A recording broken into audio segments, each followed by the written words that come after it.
સંસદના શિયાળુ સત્ર દરમિયાન આજે એક અત્યંત લાગણીસભર ઘટના સામે આવી છે.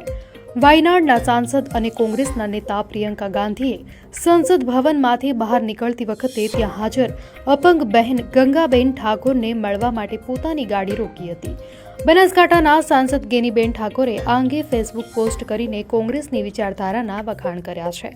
બનાસકાંઠાના સાંસદ ગેનીબેન ઠાકોરના અપંગ બહેન ગંગાબેન ઠાકોર તેમને મળવા માટે સંસદના આંગણે આવ્યા હતા. પ્રિયંકા ગાંધી લોકસભામાંથી બહાર નીકળી રહ્યા હતા ત્યારે ગેનીબેને તેમને ગંગાબેન વિશે વાત કરી. આ સાંભળીને પ્રિયંકાજી તરત જ ગાડીમાંથી પાછા આવ્યા અને લગભગ 100 મીટર દૂર હાજર ગંગાબેનને મળીને તેમના સમાચાર લીધા અને ફોટા પડાવ્યા. સાંસદ ગેનીબેન ઠાકોરે આ અંગે ફેસબુક પોસ્ટ કરીને જણાવ્યું કે સામાન્ય ગરીબ અપંગ દીકરીને મળવું તેને પ્રેમ આપવો આ વિચારધારા ગાંધી પરિવાર અને પ્રિયંકાજી કરી શકે.